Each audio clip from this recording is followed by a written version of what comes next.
Hi everyone. இந்த வீடியோல வந்து தமிழ்நாடு இன்ஜினியரிங் அட்மிஷன் 2024க்கான இம்பார்ட்டன்டான சர்டிஃபிகேட்ஸ் நமக்கு என்னெல்லாம் தேவை, நம்ம சர்டிஃபிகேட்ஸ் அப்லோட் பண்ணுறது மட்டும் இல்லாமல் எல்லா இடத்துலையுமே நமக்கு வந்து சர்டிஃபிகேட் அப்லோட் பண்ணணும் அக்செப்டும் ஆகாது. ஸோ அதுக்குன்னு ஒரு ஸ்பெசிஃபிக் சைஸ் இருக்குது. ஸோ அந்த இமேஜினுடைய சைஸ் ப்ராப்பராக இருந்தால் மட்டும்தான் அந்த டிஎன்ஏ வெப்சைட்டில் வந்து நமக்கு சர்டிஃபிகேட்ஸை அப்லோட் பண்ண முடியும். நமக்கு எந்த சர்டிஃபிகேட்ஸ் இந்த ரெஜிஸ்ட்ரேஷன் பண்ணும்போது நமக்கு தேவைப்படுது அப்படின்றத இந்த வீடியோவில் வந்து கம்ப்ளீட்டாக நம்ம டிஸ்கஸ் பண்ண போகிறோம். நோட்ஸ் எடுத்து வச்சுக்கோங்க.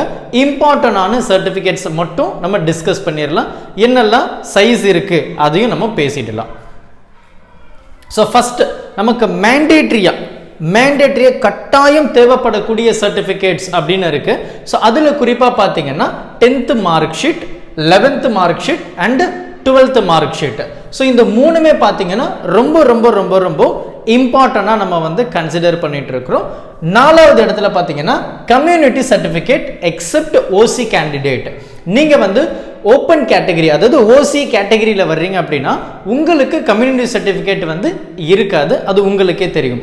அப்பார்ட் ஃப்ரம் தட் நீங்கள் எந்த கேட்டகரியாக இருந்தாலும் சரி, BC, MBC, SC, SCA, ST, இந்த மாதிரி பிசிஎம், இந்த மாதிரி எந்த கேட்டகரியாக இருந்தாலும் சரி, கட்டாயம் உங்களுக்கு கம்யூனிட்டி சர்டிஃபிகேட் வந்து தேவைப்படுது. அப்படி கம்யூனிட்டி சர்டிஃபிகேட் இல்லைன்னா நீங்கள் இந்த டிஎன்ஏ வெப்சைட்டில் பார்ட்டிசிபேட் பண்ணவே முடியாது. ஸோ அப்போது உடனே உங்களுடைய கம்யூனிட்டி சர்டிஃபிகேட்டை ரெடி பண்ணுறதுக்கான முயற்சியை எடுங்க, உங்ககிட்ட இல்லை அப்படின்னா.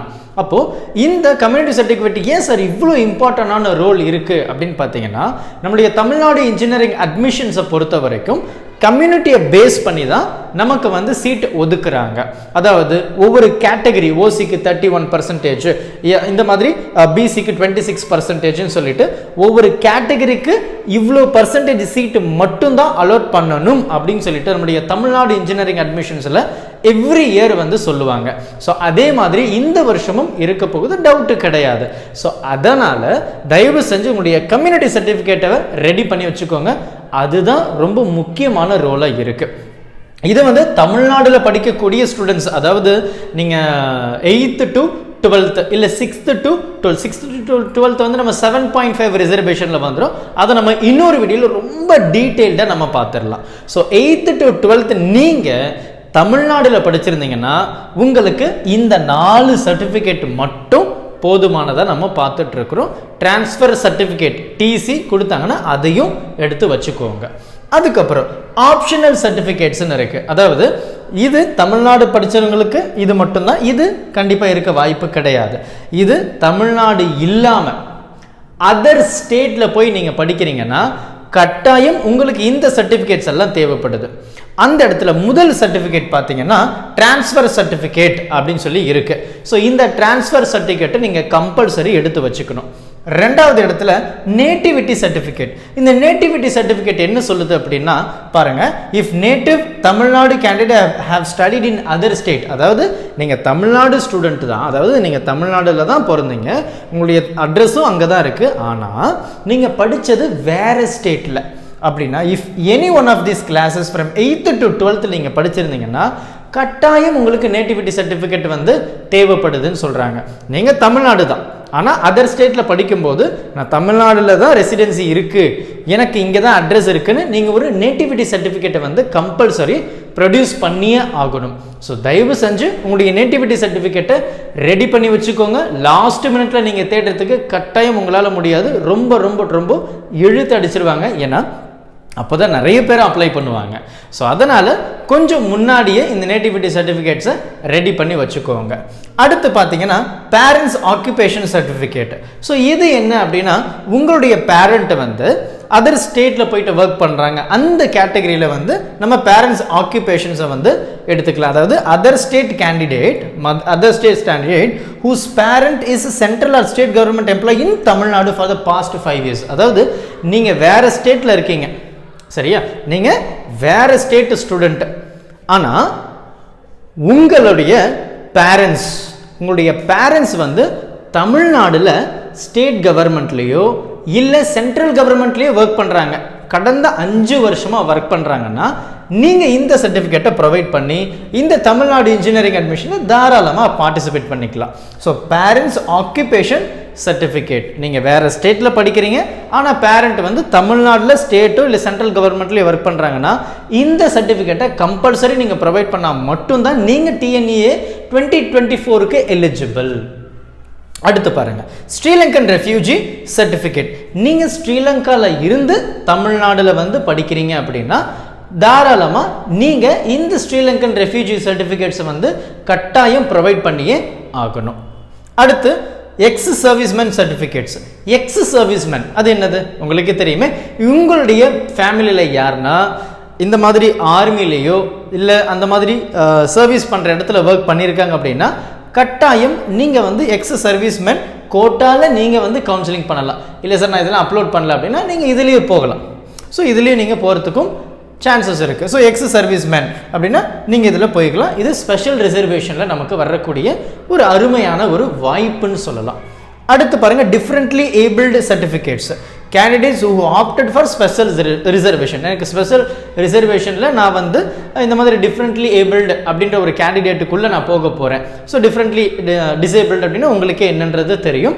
ஸோ அந்த கேட்டகரியில் நீங்கள் போகிறீங்கன்னா நீங்களும் ஒரு கட்டாயம் ஒரு சர்டிஃபிகேட்டை வந்து ப்ரொவைட் பண்ணியே ஆகணும். ஸோ அதில் வந்து நீங்கள் ஜென்ரலாக போயிட்டு ஒரு டாக்டர்கிட்ட சர்டிஃபிகேட் வாங்கக்கூடாது. உங்களுக்கே தெரியும் அந்த சர்டிஃபிகேட்ஸ் ஆல்ரெடி உங்களுக்கு எப்போவுமே இருக்கும். ஸோ அந்த சர்டிஃபிகேட்டை நீங்கள் வந்து ப்ரொவைட் பண்ணுற மாதிரி இருக்கும். அடுத்து நமக்கு வந்து ஸ்போர்ட்ஸ்மேன்ஷிப்னு இருக்குது.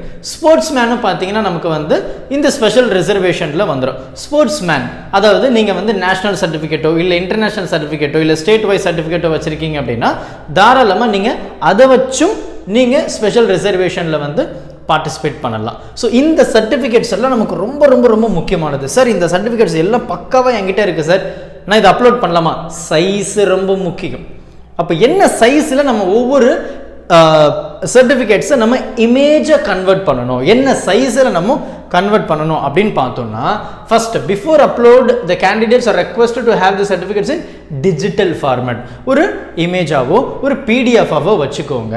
இமேஜ் தான் பெட்டர். ஏன்னா நமக்கு ஆப்ஷன்ஸுமே பார்த்தீங்கன்னா JPG, JPE, JPEG, PNG image ஃபார்மேட்டில் தான் இருக்கணும் அப்படின்னு சொல்லியிருக்காங்க. அப்போ the certificates of the candidate can be either PDF or image format. Image format வந்து பெட்டராக இருக்கும் அப்படின்னு தான் நான் சொல்லுவேன். ஏன்னா அதுக்கு சைஸும் நம்ம கொண்டு வரலாம். ஸோ ஜேபிஜி இந்த மாதிரி ஃபார்மேட்டு. ஸோ சைஸ் எப்படி இருக்கணும் அப்படின்னு பார்த்தீங்கன்னா 150 KB, அதாவது கிலோ பைட். 150 KBயிலேருந்து எனக்கு வந்து 1 மெகாபைட் 1 MB வரைக்கும் இருக்கணும். 150 KBயிலேருந்து 1 MB வரைக்கும் உங்களுடைய ஃபைல் சைஸ், ஒவ்வொரு சர்டிஃபிகேட்டுடைய ஃபைல் சைஸ் இருக்கணும் அப்படின்றது இங்கே கட்டாயம். அப்படி இல்லை அதிகமாக இருக்குது சார் அப்படின்னா அது அப்லோட் பண்ண முடியாது. ஸோ 150லேருந்து 1 MB வரைக்கும் அந்த இமேஜ் சைஸ் வந்து உங்களுக்கு இருக்கணும். அடுத்து பார்த்தீங்கன்னா உங்களுடைய ஃபோட்டோஸ் இருக்கும் பாருங்கள். உங்களுடைய ஃபோட்டோ, உங்களுடைய சிக்னேச்சர் நல்லா கவனிங்க. இதை வந்து நீங்கள் 150 சைஸில் வந்து எடுத்துகிட்டு போயிட்டேன் எனக்கு அப்லோட் பண்ண முடியலன்னா அப்லோட் ஆகாது. ஸோ உங்களுடைய சிக்னேச்சரும் உங்களுடைய ஃபோட்டோவும் இந்த சைஸில் தான் இருக்கணும். எது 20 KBயிலேருந்து 50 KB வரைக்கும் இந்த சைஸுக்குள்ளே தான் உங்களுடைய இமேஜ், உங்களுடைய சிக்னேச்சர் சைஸ் இருக்கணும். ஸோ சிக்னேச்சர் ஒரு 50 KB, என்னுடைய ஃபோட்டோ ஒரு 50 KBன்னு சொல்லிட்டு இந்த சைஸில் தான் இருக்கணும். அடுத்து பாருங்க, each candidate need to upload the mandatory and optional certificate based on their details given during registrations. So registrations பண்ணும்போது நீங்கள் என்ன கொடுக்குறீங்களோ அதை பேஸ் பண்ணி இந்த சர்டிஃபிகேட்ஸை அப்லோட் பண்ணணும். ஏன்னா நமக்கு நேட்டிவிட்டி சர்டிஃபிகேட்ஸு, அதுக்கப்புறம் parents occupational certificates, sportsmanship, differently abled, X serviceman இந்த மாதிரி சர்டிஃபிகேட்ஸ் நமக்கு தமிழ்நாட்டிலே படித்தோன்னா நமக்கு தேவை கிடையாது. ஸோ நீடட் இருக்கிறவங்க கம்பல்சரி இந்த சர்டிஃபிகேட்ஸை அப்லோட் பண்ணியே ஆகணும். அதுக்கப்புறம் பாருங்கள், once all the certificates are uploaded click the freeze upload. நல்ல கவனிங்க, இங்கே தான் நிறைய ஸ்டூடெண்ட்ஸ் வந்து பண்ணக்கூடிய தப்பு பண்ணிட்டு எதுவுமே பண்ண முடியாத நிலைமைக்கு போயிடுறாங்க. ஸோ ஒன்ஸ் சர்டிஃபிகேட் அப்லோட் பண்ணிட்ட பிறகு வெரிஃபை பண்ணிக்கோங்க. வெரிஃபை பண்ணிட்ட பிறகு ஃப்ரீஸ் அப்லோடுன்னு ஒரு ஆப்ஷன் இருக்கும். ஃப்ரீஸ் அப்லோடுன்னு கொடுத்தீங்கன்னா கன்ஃபார்மா அப்படின்னு சொல்லிட்டு ஒரு பாப்அப் ஆகும்.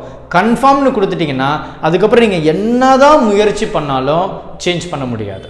ஸோ மறுபடியும் சொல்கிறேன், ஃப்ரீஸ் அப்லோடு கொடுக்கறதுக்கு முன்னாடி ஒரு தடவைக்கு 2 தடவை நல்லா வெரிஃபை பண்ணிடுங்க.